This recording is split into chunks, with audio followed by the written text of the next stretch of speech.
y cruzando y descruzando las piernas. También sonrió demasiado y sus dientes delgados se asomaron. Y esta sensación en la nariz y el dolor en el pecho, ¿los había sentido antes? No me acuerdo cuándo fue la primera vez, pero si tengo una pesadilla, no importa en qué parte del cuerpo me lastimen, el pecho siempre duele.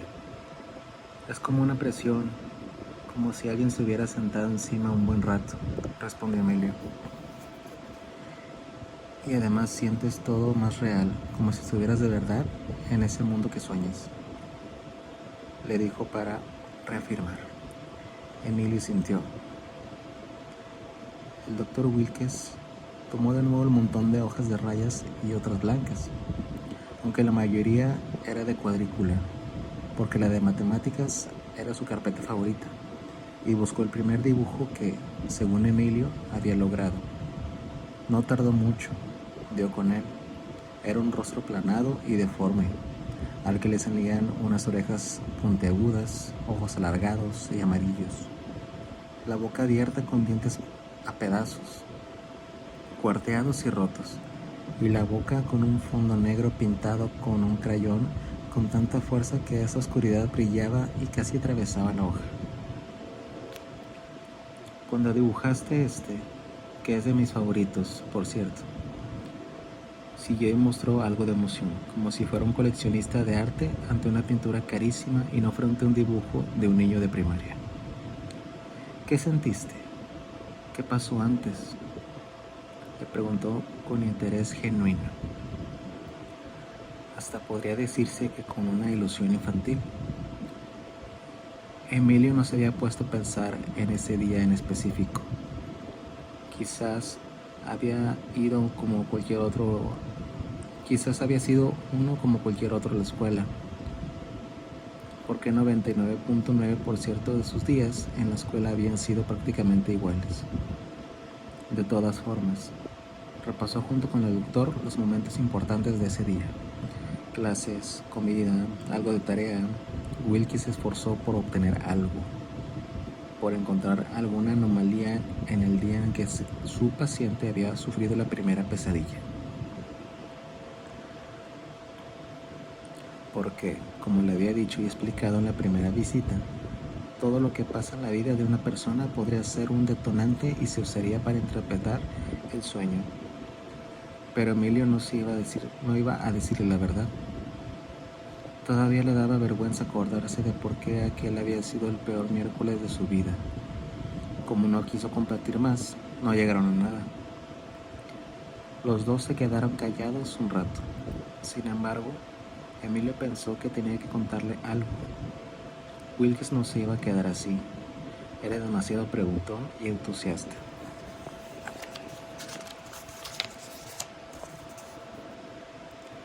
Hablaba de pesadillas con su tío Ricardo, como su tío Ricardo hablaba de fútbol o su tía Jessica de los eventos de la iglesia.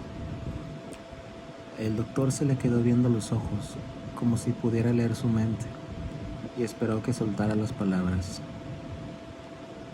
Y vi algo como cuando estaba quedándome dormido, pero ya no sé si fue parte de la pesadilla o qué. De eso sí me acuerdo muy bien, le contó Emilio, como si se hubiera sido un gran descubrimiento. Casi salta del sillón con las manos arriba en señal de victoria. Pero el doctor Wilkes solo se puso la mano derecha en la barbilla y luego hizo un movimiento apenas visible con la cabeza. Sus pacientes reconocían ese meneo como una señal que les daba para que siguieran hablando. Significaba que lo que dijeron le había interesado al psicólogo, que habían capturado su atención. Pero tampoco era que se emocionara tanto. Así que Emilio siguió. Estaba acostado de lado, con el teléfono en la mesita de noche, sobre la lámpara. Quería terminar de ver un capítulo de Super Eleven. El doctor frunció el entrecejo porque no sabía qué era eso. Emilio se dio cuenta y, aunque el psicólogo no le importaba, se lo explicó. Es una serie de un equipo de niños, o chavos pues, que juegan fútbol. El doctor Solo suspiró, como si le diera igual, porque de hecho le daba igual y las historias de unos futbolistas le interesaban mucho menos que las creaciones de su paciente. Entonces, Emilio continuó. Bueno, se me cerraban los ojos, pero no quería dormirme porque le faltaban muchos minutos al capítulo y lo quería terminar, aunque ni me gusta tanto. Luego me quedé dormido, pero de lo último que me acuerdo es que de haber visto una sombra sobre la silla de mi escritorio, como si fuera un niño chiquito, un muñeco, no sé. Al verla, me quedé dormido. Sombra de... quiso saber el doctor. No sé, como un monito, pero me quedé dormido, le digo. Cuando desperté, el teléfono estaba en el piso, aunque por suerte no se estrelló la pantalla. Había soñado algo feo y otra vez me dolía el pecho. Sentí también eso que sientes como cuando casi te atropella un carro antes de cruzar la calle o cuando casi te caes, pero no te caes. Como si algo malo pudiera haber pasado, pero no pasó. No sé si esa fue la primera noche que soñé feo, pero sí de las primeras. Creo que sí fue la primera.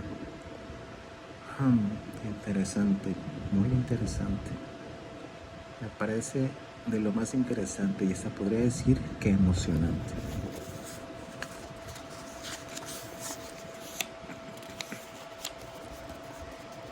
Dijo el doctor. Ahora sí, contento con la respuesta de Emilio, después siguió. Bueno, se nos acabó la hora. Nos vemos la siguiente semana, concluyó mientras apuntaba un montón de cosas, antes de sonreír para darle a entender que ya se podía levantarse del sillón. Afuera del consultorio estaba Armandina, la mamá de Emilio, esperándolo como en las primeras 2 sesiones. No muy preocupada, la verdad, porque a varias de sus amigas y mamás de la escuela le habían recomendado al doctor Wilkes y le había dicho que era buenísimo, el mejor, un genio, el psicólogo infantil más reconocido de la ciudad de Monterrey. Antes de llevar a su hijo con él, había ido con 2 profesionales para decidir si alguno sería lo bastante bueno para Emilio, pero no se había sentido tranquila o cómoda con ninguno de ellos porque hablaban de su hijo como si fuera cualquier niño con problemas. Y no, este era su hijo. En cambio, cuando conoció a Wilkes por recomendación de Miss Ruth, notó la diferencia. Él se interesaba genuinamente por Emilio y parecía tener preparado todo un plan de acción. Su mamá, la abuela de Emilio, llevar a los niños con el loquero quería decir que uno había fracasado como padre. ¿Era ella una madre fracasada? ¿Había fallado en educar de forma correcta a su hijo? Eso sentía, aunque en el fondo parecía más preocupada porque en la escuela fueran a exhibir a Emilio y haría lo que se necesitara para evitar cualquier escándalo. Vamos a hacer algo, Emilio. Te va a parecer una idea disparatada, pero creo que podrá funcionar, le dijo Wilkes, consciente de que éste le dirá que sí. No le quedaba de otra, por supuesto. El paciente asintió, porque en realidad para eso estaba ahí, para seguir los consejos o peticiones del doctor y, con eso, como le había dicho su mamá, olvidarse de dibujar imágenes tan tenebrosas. En lugar de reprimir o bien de bloquear las pesadillas y pretender que no existen, en lugar de hacerles el feo y alternarnos por los dibujos y escandalizar a los demás, a las personas que te quieren y te rodean, vamos a abrazarlos y a dejar que nos hablen y expliquen cómo llegaron. ¿Qué te parece? Vamos a dejar que existan. Escarabar profundo. Te voy a pedir que vayamos haciéndolas más elaboradas, es decir, vamos a escribirles una historia a cada una.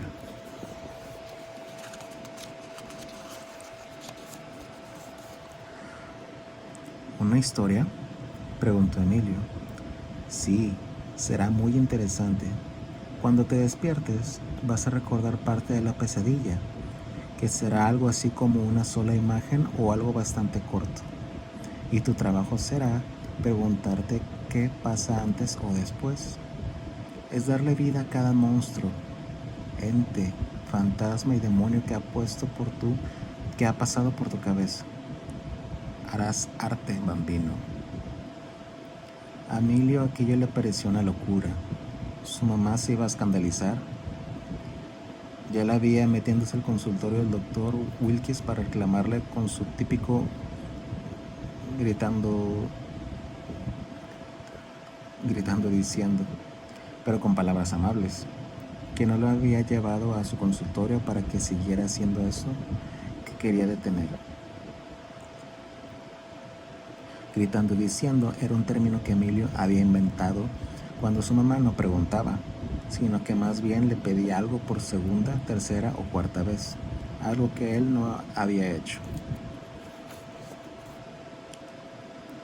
Era su manera de mostrarse enojada, pero sin perder la cabeza, porque como ella decía, uno debe siempre mantener la cordura y la calma, incluso cuando te sientes iracundo y quieres reventar de coraje. Emilio estuvo de acuerdo con el doctor Wilkes, o más bien, no le quedaba de otra. Para ahorrarse problemas, optó por mejor no decirle a su mamá de la nueva tarea, y ya vería en qué terminaba aquello. Después de todo, él también quería dejar las pesadillas, porque claro que no las disfrutaba. Quería volver a los días sin sueño y sin dibujos, a los días calmados, sin que nada le alterara la cabeza. Mientras pensaba en todo eso, Wilkes y él se quedaron en silencio. El reloj de manecillas que colgaba de una de las paredes siguió avanzando y el sonido de sus engranes fue haciéndose más alto, más agudo, más molesto, hasta que él interrumpió con su típico: «Bueno, Emilio, ¿lo dejamos aquí?» «Sí, está bien. Arrivederci». Cuando Armandina vio a su hijo salir de nuevo a la luz, se levantó. Terminó de leer la revista que tenía en las manos, de esas que en las portadas siempre salen mujeres con sombreros elegantes y sonrisas grandísimas. Luego la dejó dentro del revistero. El doctor Wilkes había puesto su mano sobre el hombro de su paciente y le sonreía a la señora, como las veces anteriores.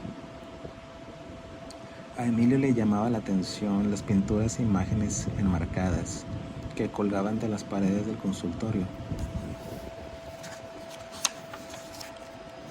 Eran pinturas surrealistas, como las llamó su amigo la primera vez que le preguntó por ellas, todas relacionadas con el mundo de los sueños.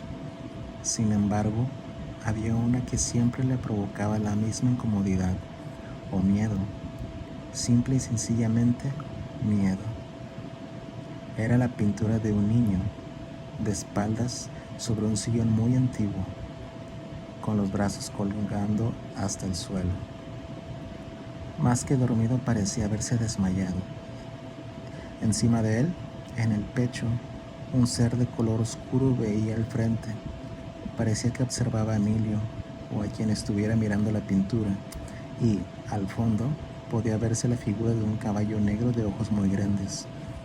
Entre las sombras, tragó saliva, como lo hacía cada que entraba o salía del consultorio. El doctor lo dejó ir y su mamá lo tomó de los hombros. Ambos salieron sin hablar. Pasaron de la comodidad del aire acondicionado del consultorio al calor terrible de las 4:30 de la tarde en la Sultana del Norte. Afuera, se subieron a la enorme camioneta de puertas corredizas, típica de las mamás de su escuela, porque ahí cabían siempre los 5, 7 o 10 niños que a cada una le tocaba llegar por las mañanas, recoger por las tardes o llevar alguna piñata los fines de semana. Según acordaran, estuvieron en el plan de grupo. Eran las conocidas mamá móvil. Sin embargo, la Dramandina no servía para eso, porque a todos lados llevaba y traía solo a Emilio, a nadie más. Aunque nunca se le dijo, la había comparado porque, según ella, ahí llevaría a los amigos de su hijo a todos lados. Pero esos amigos nunca llegaron. Lo primero que hizo la mamá de Emilio fue apagar el radio y bajar la temperatura del aire acondicionado. Quería esperar a que la mamá móvil estuviera bien fría, casi helada para seguir, porque si no aquello sería un horno. Mientras tanto, se le quedó viendo 5-10 segundos a su hijo, como si esperara que fuera el primero en hablar, pero Emilio siguió sentado, cinturón de seguridad bien puesto, frotándose las manos con los dedos entrelazados y toqueteando el tablero del carro con los pies. A ella le urgía que su hijo se curara. No sabía si eso era una enfermedad, pero deseaba que Emilio estuviera sano. Y la verdad es que tampoco sabía si la palabra correcta era curarse. ¿Curarse de qué? Quizás solo le incomodaban los dibujos y quería que los dejara. Quizás era ella. Lo que sí tenía bien claro es que quería evitar que su hijo fuera un adolescente problema. Por eso se sentía bien llevándolo con el Dr. Wilkes. Por eso quería decir que ella era una mamá responsable.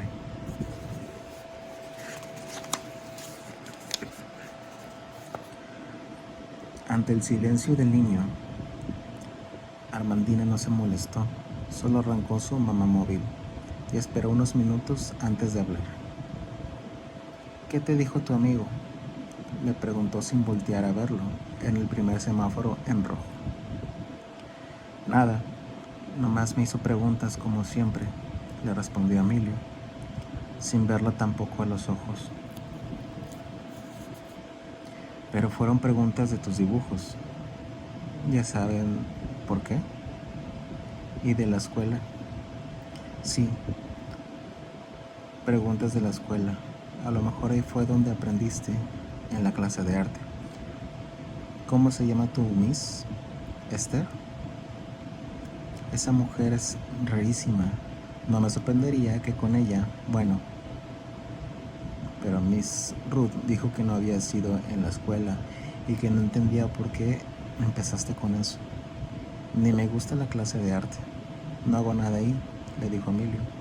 No tanto por defender a su maestra, en que en realidad le daba igual, sino porque de verdad no había sido la clase, ni los dibujos, ni la maestra quienes le habían dado la idea, o más que idea, las ganas de levantarse por las mañanas a dibujar todas las atrocidades tétricas, como dijo Wilkes, que había soñado. Ni él sabía por qué un día había soñado la primera pesadilla. Bueno, yo hablo con él la siguiente semana y vemos cómo vas. Entre más pronto dejes de dibujar esas cosas, mejor. ¿Quieres un pan de dulce? El resto de la tarde, Emilio se dedicó a terminar la tarea en su escritorio de madera, con su dona de chocolate a un lado, en medio de las 4 paredes vacías de su cuarto. De verdad vacías. De ellas no colgaba nada, ni fotos, ni pósters, nada. El cuarto de Emilio más que el espacio y mundo privado de un niño de su edad. Parecía el cuarto de visitas de cualquier casa. Pero era precisamente eso lo que le daba paz, lo que le permitía vivir sus días sin la necesidad de resaltar. En ese sentido, su cuarto sí era un reflejo de su personalidad. Antes de las pesadillas, más o menos disfrutaba hacer los deberes escolares. Era, después de todo, un acto solitario. Pero desde que empezó a dibujar y se quedaba pensando en los dibujos, las tareas se habían convertido en una distracción. La escuela, de hecho, era ya una distracción porque siempre tenía la mente enfocada en lo que soñaría esa noche. No es que imaginara, sino que solo pensaba en qué tanto se asustaría y qué tanto dibujaría a la mañana siguiente. Era algo que lo tenía preocupado, por supuesto. Aún así, hizo algo de matemáticas.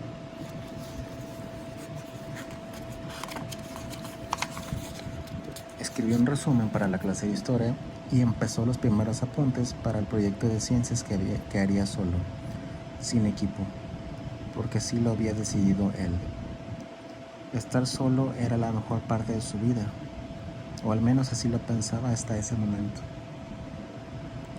Por lo general, Emilio y Armandina cenaban uno frente al otro, en familia. Era una regla que se había impuesto luego de que su papá se fuera a vivir a la otra casa, mucho más pequeña, sin personalidad, porque todas las paredes se quedaban vacías, como en el cuarto de Emilio, más limpia, eso sí. De todas formas, a esa casa solo iban los fines de semana y cenaba su papá con él. De lunes a viernes cenaba con su mamá. La noche después de la tercera sesión con el doctor Wilkes, Emilio terminó de cenar y pidió permiso de subir a su cuarto así de inmediato. No se quedó a ver las noticias, que igual no entendía por lo ilógico que le parecía el mundo. Subió y cuando era más tarde hizo varios esfuerzos por no quedarse dormido, aunque cayó rendido y no le quedó más que vivir las pesadillas. Aquel día sí fue diferente, por decirlo de una manera bastante sencilla. Ese día y luego esa noche, por supuesto, fue un miércoles, el peor miércoles de su vida. Para entender mejor ese momento tan espantoso es necesario retroceder un poco, es decir, 24 horas antes, el martes previo al peor miércoles de su vida. Ese día se apareció en la escuela un niño nuevo, un extranjero, según escuchó. Según escuchó Emilio a los demás mientras cuchicheaban a la hora del recreo. Y es que Emilio escuchaba todo y se enteraba de todo. Podía acercarse a las demás personas y oír sus conversaciones como si fuera una planta de esas que decoran los pasillos, o una banca, o un poste de luz, o un bote de basura. Cuando hacía eso no se movía, se quedaba quieto y lo cierto es que se entretenía con las tonterías de lo que hablaban.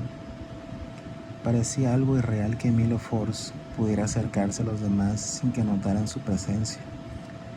Pero todo tenía un porqué. Según él, en algún momento de su vida había obtenido un gran superpoder, o quizá nació con él, pero se dio cuenta hasta varios años después. Y era el de la invisibilidad.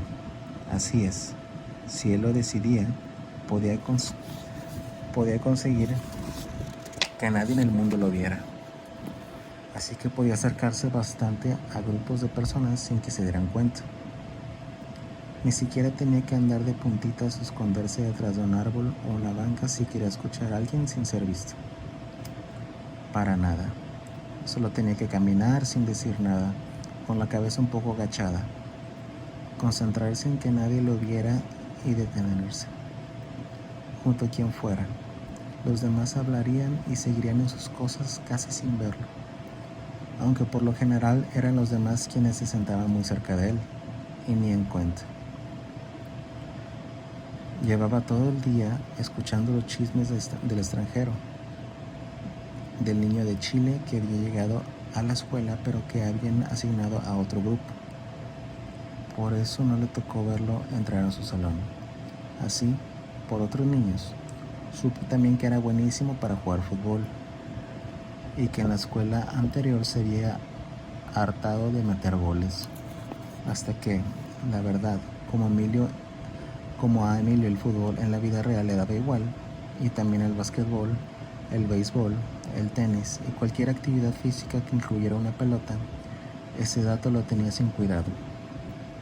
Pero tampoco podía taparse los oídos porque sí le gustaba aquel deporte siempre y cuando fuera en la serie animada que veía todas las noches. Así que lo escuchó y todo entendía porque la llegada de ese niño nuevo a su escuela era tan importante.